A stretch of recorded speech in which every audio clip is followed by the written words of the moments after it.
तहरा पके हुता किता कि तकलीफ हो खेला। लेकिन हम आपको कहते हैं इस बात को याद रखिएगा कि कोनो दीनवा शिकार हो जईबू, चाहे इनसे चाहे हमसे, हमसे मिलबू हमार हो जईबू, हमसे मिलबू हमार हो जईबू, कोनो दिनवा शिकार हो जईबू, कोनो दिनवा शिकार हो जईबू, हमसे मिलबू हम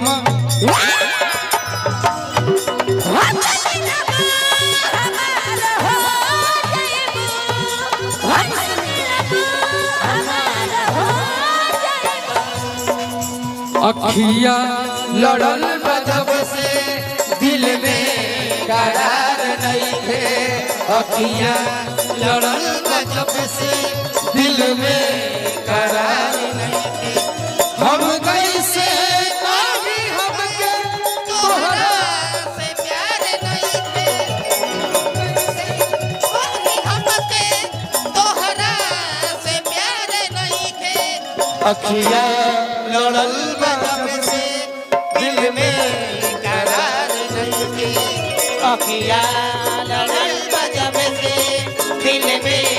करार नहीं थी, कौन दिनवा शिकार हो जईबू,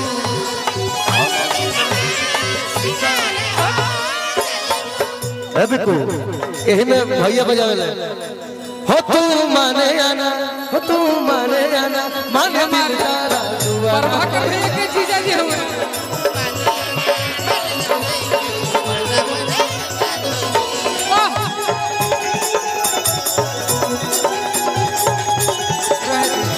हुआ ना कोई और तू माने आना, तू माने आना, मन तुम्हारा भैया तो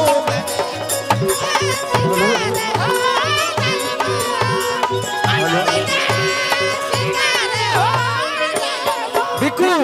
बिक्कू इधर देखो पीछे। हेलो, तुम्हारे गीत पे हमारे गुरुजी गाए अरुण सुबेरा जी, हाँ इसी पे मैंने गाया था। तुम्हारे चलते शराबी हो गईली,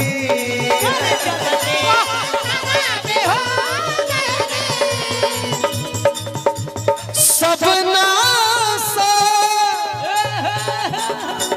के आती हो गईली। हेलो हेलो, हमारे चलत रहे हमारे मनीष भाई ये गाना गाते, तुम गा दी तो हमको याद आ गया है, तू जिंदा बड़ा यार, ये बहुत खुशी की बात है। आप आए गरीब खाने में, आप आए गरीब खाने में, आग सी लग गई जमाने में, आग सी लग गई जमाने में, आप आए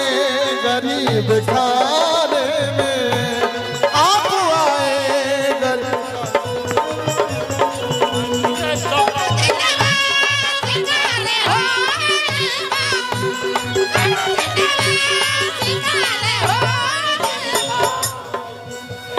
ना ना ना चंदन भैया गाओ बेटा गाओ, भाई हमारे गाओ। शिकवा नहीं किसी से, किसी से गिला नहीं, शिकवा नहीं किसी से, किसी से गिला नहीं, जो नसीब में नहीं था हमको मिला नहीं, जो नसीब में नहीं था हमको मिला नहीं, कौन दिनवा शिकार हो।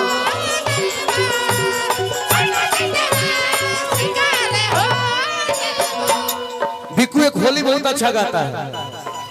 भैया, रुक जाओ, होली बहुत